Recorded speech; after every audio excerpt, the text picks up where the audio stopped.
Hola, buenos días familia, ¿qué tal? Espero que estéis bien.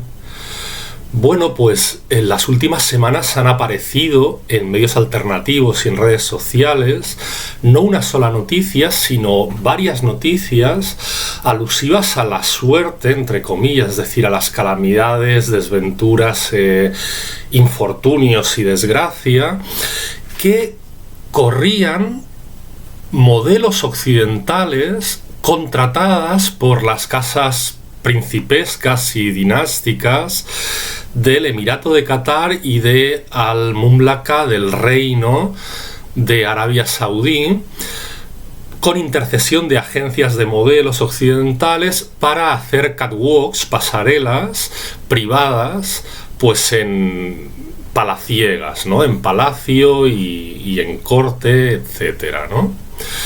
Y bueno, son noticias que destacan las vejaciones, denigraciones, humillaciones de las que han sido objeto, llegando incluso a ser asesinadas algunas modelos, tal y como se ha destapado, y han sido víctimas, bueno, las obligaban a la coprofagia por parte de príncipes saudíes y personal emiratí, catarí, coprófilo,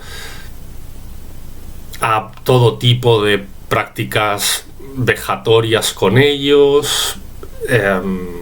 Bueno, las noticias están ahí, ¿no? Y bueno, respecto a esto, enseguida varios analistas se han apresurado a hacer una lectura en términos de clase social, o sea, situando el foco y la clave de esta asquerosidad que hacen con las modelos, muchas de las cuales no saben que... O sea, muchas de las cuales son engañadas, son secuestradas en términos prácticos, porque no saben que van a Qatar o Arabia Saudí, les dicen que van a determinado acto puntual de desfile y luego resulta que el contrato con la agencia ya se enteran a posteriori de que consiste en que se queden más tiempo allí y bueno, luego se encuentran con una serie de cosas, ¿no? Pues no han faltado los analistas que han situado la clave del análisis en términos de clase social, de la depravación y de la decadencia de las élites cataríes y saudíes y tal, ¿no? Cosa que es cierta, o sea, un solo dato: la masonería en los Estados Unidos, ¿por quién es regentada? O sea, ¿quiénes ostentan poder y gradaciones más altas? Son los saudíes. Son los saudíes afincados en la playa de Venice, en California, por ejemplo, sobre todo en la costa oeste, quienes manejan la masonería estadounidense. Las personas creen que está ligada la masonería estadounidense a ciertas, pues, a ciertas etnias u otro tipo de tribus o de núcleos. Y no, y realmente es a los saudíes, ¿no? Entonces, ¿qué decir de los análisis que han situado el punto de mira en la clase social? Bueno, decir que se equivocan, que esos análisis son bien intencionados, pero son incorrectos. O sea, la cuestión es mucho más amplia y mucho más profunda. Es decir, las élites saudíes y emiratíes, de Qatar en este caso, hacen aquello que ellos pueden hacer, dado su dinero, su capacidad de contratación, de compra de seres humanos, en este caso, y dado el poder que tienen y la impunidad que tienen. Ellos lo pueden hacer. Pero gran parte de sus sociedades, si estuvieran en la posición de poder hacer lo mismo, también lo harían. También lo harían. Y no quiero que se malinterprete. Esto no es una alusión a los musulmanes en general, ni a los musulmanes de todos los países musulmanes. O sea, hay musulmanes en todo el mundo. En Estados Unidos hay una gran comunidad musulmana, como la hay en las Filipinas, como la hay en Indonesia, como la hay en todos los países del mundo árabe. Estoy hablando de los musulmanes de esos países, de países como Qatar, como Arabia Saudí. Y sí, o sea, no todos, pero el espíritu social, el ambiente de conciencia colectiva que allí está instalado, es ese. Es el de que la mujer occidental no es mujer. Solo por ser mujer occidental, es decir, el mindset, la mentalidad que tienen, el brain frame con respecto a la mujer occidental no es mujer, y eso está instalado en esas sociedades. O sea, no es una cuestión únicamente de la depravación elitista de los príncipes y de sus linajes y tal. Ellos pueden hacerlo, otros no pueden, pero no tienen ninguna contradicción moral social amplia con eso, porque ya por el solo hecho de no ir tapadas con alguna modalidad de pañuelo o de velo, sea chador, sea niqab, ya, o sea, según la palabra coránica, y no lo digo yo, lo dice el Corán, la mujer debe vestir de manera honrosa y de manera decente. Honrosidad y decencia son categorías coránicas para discriminar a las mujeres según su vestimenta. Bueno, y son categorías de hace 1400 años, pero ellos, desde su oposición a lo que llaman en la teología islámica la bidah, la innovación o la revisión de ciertas cosas, o sea, por su oposición a toda bidah, pues siguen instalados en esa época.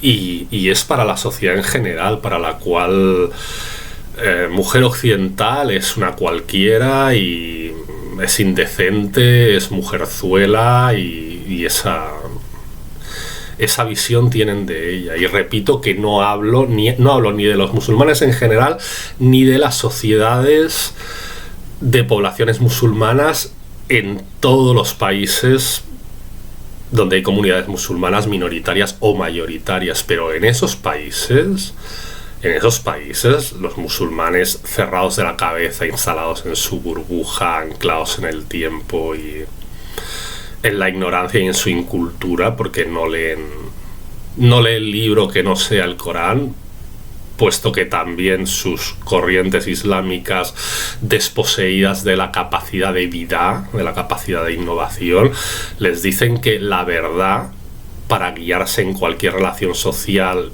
y para inspirar la eticidad que has de manejar en cualquier relación social, está en el Corán. Está toda la verdad, nada más que la verdad, y ese libro es la verdad. O sea, no hay ninguna otra fuente, con lo cual, ¿para qué leer otra cosa?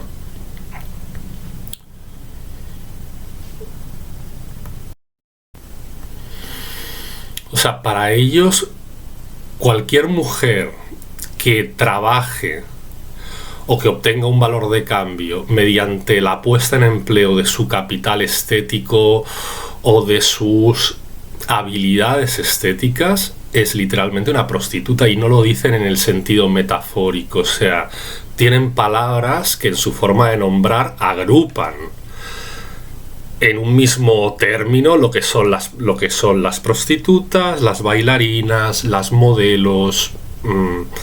O sea, para ellos es lo mismo. Es lo mismo, y repito, solo, ya no la mujer occidental, la mujer de los países árabes, no sumisa a sus decálogos teológicos, también es lo mismo. O sea, lo mismo que lo dicen de las occidentales, lo dicen de las libanesas, lo dicen de las sirias, de la mujer siria no sometida a sus dictámenes religiosos, lo dicen de la mujer tunecina. Recordemos en Túnez, ¿no? Boumediene, como desarrolló una verdadera revolución cultural y en las relaciones políticas, de independencia nacional, de desarrollo económico, industrial. Era una especie de Rousseau, ¿no? Una especie de centralizador del potencial nacional tunecino en una serie de dispositivos centralizados que llevaron a cabo toda una revolución educativa. Les sacaron de la cabeza a través de la Escuela Nacional Tunecina cantidad de prejuicios religiosos, impidieron la transmisión familiar tradicional de esos prejuicios, contraponiendo un conocimiento que fuera un conocimiento profano y laico, contravenido a la tradición islámica. Y para ellos, cuando hablan, o sea, de las mujeres de esos países, la asemejan a la occidental y por extensión a que no es una mujer plena, diga, en el pleno sentido de la palabra, y pueden hacer con ellas lo que quieran. Bueno, y otra noticia, que esta creo yo no la he visto, ni siquiera ha saltado a la palestra de los medios occidentales, pero sí de los medios de comunicación árabes, es nada menos que Trump ha leído textualmente varias de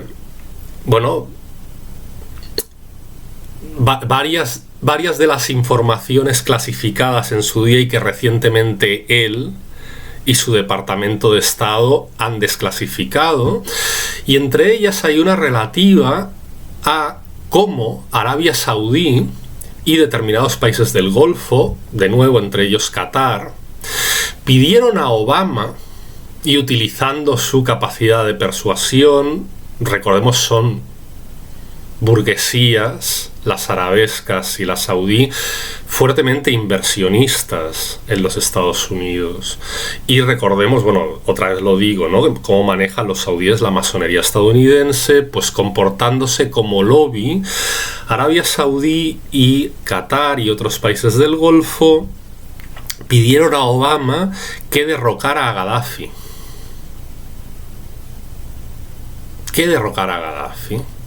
O sea, recordemos, ¿no?, cómo Gaddafi tenía un proyecto de unidad africana, cómo quiso desarrollar una moneda cuyo patrón fuera el oro africano, rico en reservas y en minas de oro, el continente, y entonces, pues bueno, se le ocurrió que podía ser una moneda fuerte y no dependiente de las fluctuaciones internacionales, con una capacidad, por tanto, de saldar al menos parte de la deuda externa en la que están atrapados muchos de los países africanos.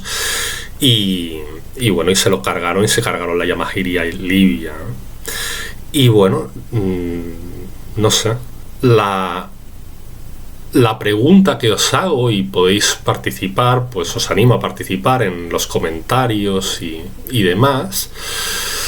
Os animo a reflexionar por qué se sigue un patrón en esta destitución de gobiernos y de modelos de estados árabes. Se sigue una pauta, y la regularidad es cualquier país de gobierno no islámico, o sea, y cualquier forma de estado que no es una república islámica o un maliquí, un reino o emirato islámico, hacen que corra la suerte de estar en el punto de mira y lo vuelven islámico. Intervenciones patrocinadas por Occidente. ¿Por qué es esto? ¿Por qué? Porque contrariamente a la propaganda occidental en su día, que tachaba a Gaddafi de fanático religioso, él, aunque en lo personal era creyente, no dejó que esa filia suya, con creencias fuertes y firmes en el Islam, contaminara su modelo de Estado. Es decir, escribe el Libro Verde, y la Yamahiría funciona a través de una especie de consorcios colegiados intertribales, donde las tribus se juntan de manera asamblearia. O sea, es como un consejismo, ¿no? Tratan problemas comunes y de abajo arriba, desde las tribus a a las confederaciones jefaturas, que también existen, que son jefaturas, confederaciones intertribales, y luego hasta lo que son los puestos de Estado. Hay un sistema electivo y hay un sistema intertribal de gestión de los asuntos, del presupuesto, de las inversiones, de qué hay que hacer con cada cosa. Recordemos Libia, donde el agua era gratis, donde se desarrollaron pues numerosas plantas desalinizadoras, donde la electricidad era gratis, donde te daban una casa. Bueno, pues se lo cargaron. ¿Y qué es hoy? La ex Yamahiria Libia, un centro de trata de esclavos. Capturan a los negros, las bandas islamistas se los llevan allí, desde allí, los venden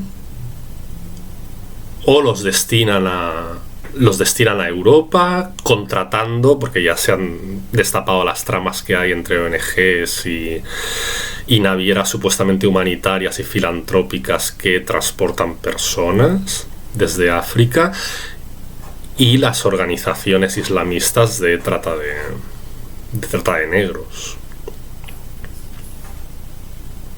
O sea, son personas secuestradas y muchos de ellos acaban en Europa porque son objeto de ese secuestro, porque es parte de un plan global de reemplazamiento poblacional que utiliza diversos actores, entre ellos los traficantes de esclavos y las ONGs que operan en el Mediterráneo. Bueno, pues eso pusieron en Libia. Pero claro, no solo en Libia, es que si piensas en cualquier país, la primavera árabe, volvemos a Túnez, hablaba yo de Túnez, bueno, pues Túnez, donde había un gobierno, un estado laico, quienes se pusieron los hermanos musulmanes. En Irak, la bandera lo dice todo. Sustituyeron la bandera iraquí con las 3 estrellas verdes del panarabismo y de la República Árabe Unida en su día. Recordemos, una estrella verde por cada república que se unió en su momento en la República Árabe Unida, o sea, era Siria, Egipto y Sudán. O sea, en honor, en conmemoración a esa experiencia de unidad árabe, la RAU, la República Árabe Unida, pusieron los basistas iraquíes la bandera con las 3 estrellas verdes. Bueno, pues la reemplazaron por una bandera en cuya franja central blanca pusieron Allahu Akbar.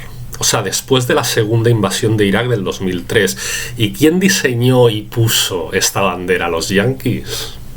Los marines estadounidenses pusieron esta bandera en cuyo centro reza Allahu Akbar, Dios es el más grande. ¿Por qué?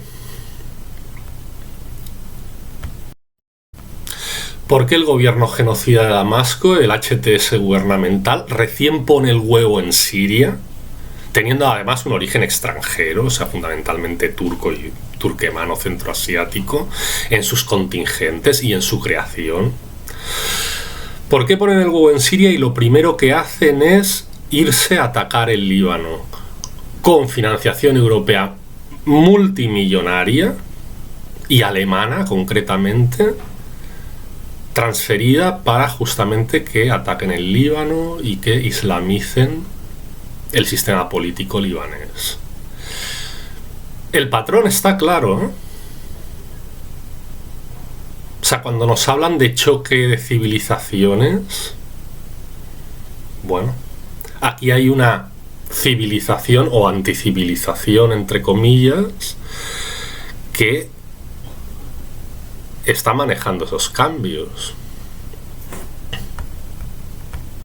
O sea, detrás de la categoría choque de civilizaciones, que parece connotar un forcejeo, un conflicto, ¿no?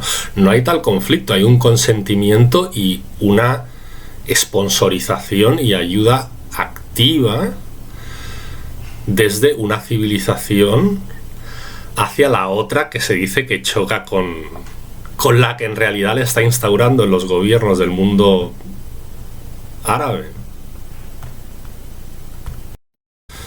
Más correcto sería, parafraseando a Zapatero, decir que hay una alianza de civilizaciones. Y él en su proyecto al que acusaban de ser un pensamiento alicia, idealista y desnortado, que no tenía en cuenta la incompatibilidad de civilizaciones y tal. No, es más listo de lo que nos pensamos. Cuando hablaba de alianza de civilizaciones, se refería a toda esta política entre bastidores y a toda esta guerra sucia de ayuda desde una civilización a la otra civilización para extenderla en cierta parte del mundo.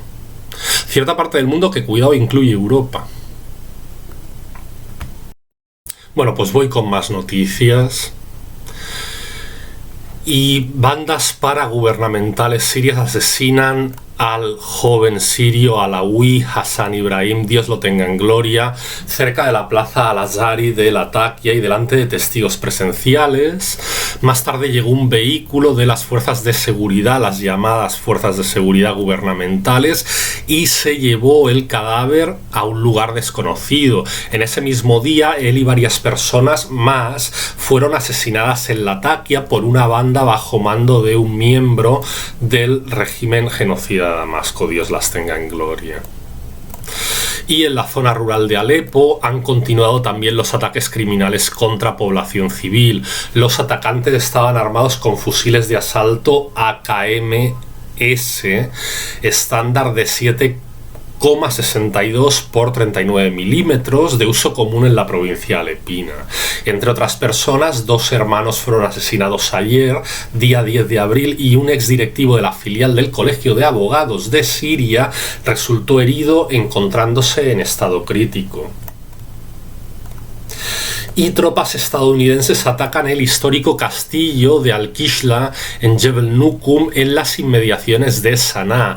El objetivo manifiesto era acabar con unidades armadas encastilladas, es decir, que se hicieron fuertes en el castillo y que al parecer amenazaban con ocupar mayor porción de la zona circundante. O sea, es decir, los Estados Unidos, allí donde tienen las bases, sí que previenen cualquier posibilidad de que incontrolados, bandas que se salgan de madre con respecto del guión, puedan acercarse a las bases. Entonces hay una serie de zonas, como se dice ahora, de amortiguación en las zonas circundantes a las bases, y si los asentamientos armados pues traspasan esas inmediaciones, ellos actúan, ¿no? Ellos se encastillaron, se hicieron fuertes en el castillo y han sido atacados.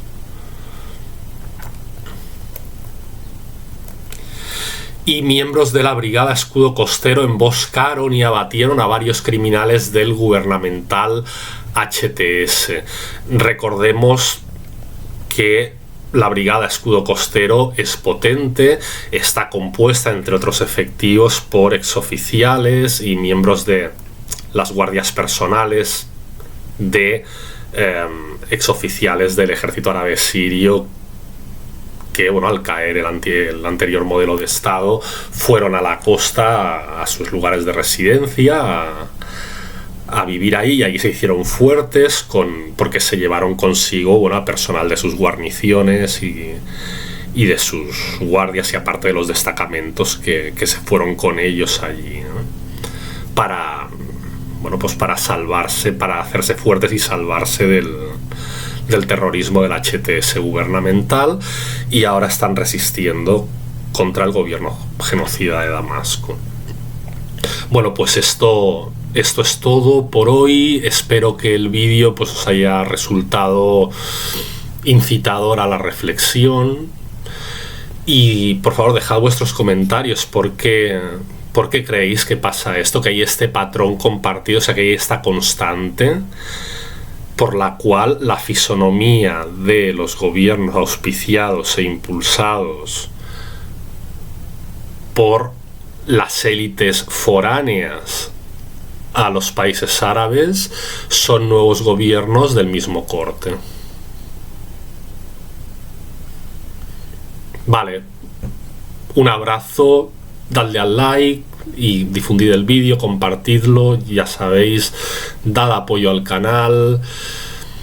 Podéis comprar mi libro si queréis, no os decepcionará, os dará elementos y tablas para bueno, no solo para comprender, sino cuando converséis sobre todas estas cuestiones con otras personas, para instruirlas y, por qué no, pues abrirles los ojos o el espectro, la amplitud de espectro de comprensión, pues gracias a algunos de los análisis aportados por mi libro. Escribid a vdvendidos@gmail.com y os envío el libro con todos los gastos de envío. vdvendidos@gmail.com. Yo os envío el libro, los gastos de envío incluidos de mi parte, por lo tanto el precio total es de 20 euros. Y bueno, un abrazo, hasta el próximo vídeo.